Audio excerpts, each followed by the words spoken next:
Morning mga kanter. So, nandito ako ngayon sa aking tanim. Naunahan na ako mag-harvest. So mag-harvest sana ako. Kaso naunahan tayo. Pagtsagayin na lang natin. Ito yung masama oh. Napatay pa. Bakit kaya to? Para man sagana magbubunga.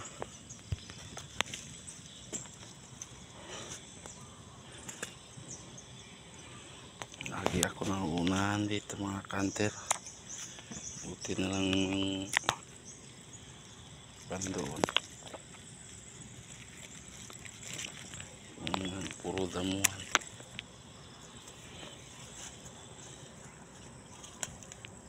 Siguro nila nakikita.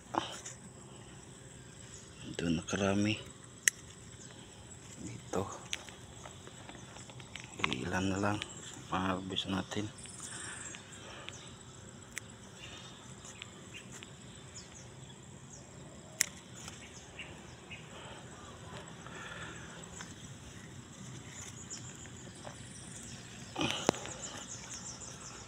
Yawat na rin to.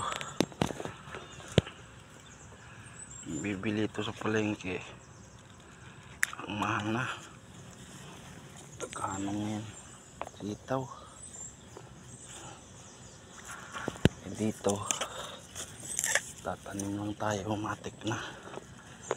Karami naman mga kanter. Paano? May panggulay na rin ako.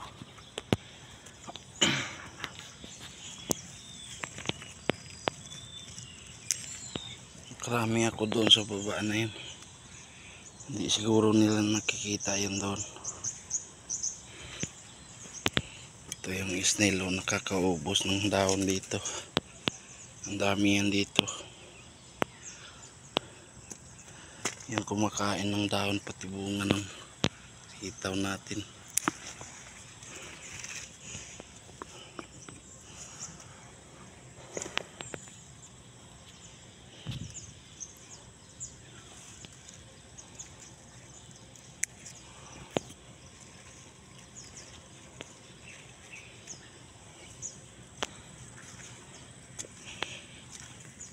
Puno din yung bag na yan mga kanter.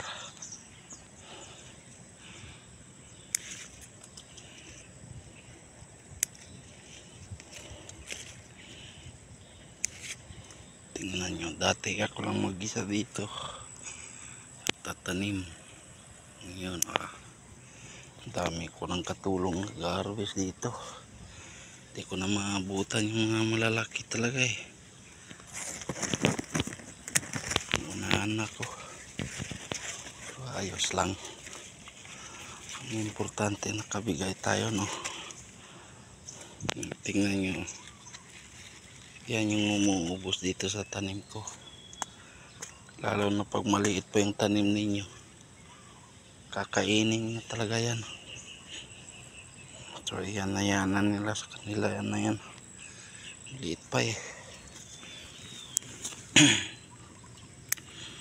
Kapag nagkukuha ko dito mga kanter yung mga haba lang.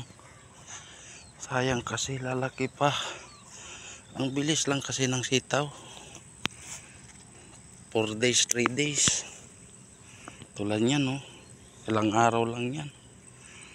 Haba yan ng kanglini. Laki pa. Kung kuhanin yan, sayang. Ito na lahat mga kanter. Nakuha ko. Yawat na oh. Pangulam na. Tingnan natin nabutan yung karamihan.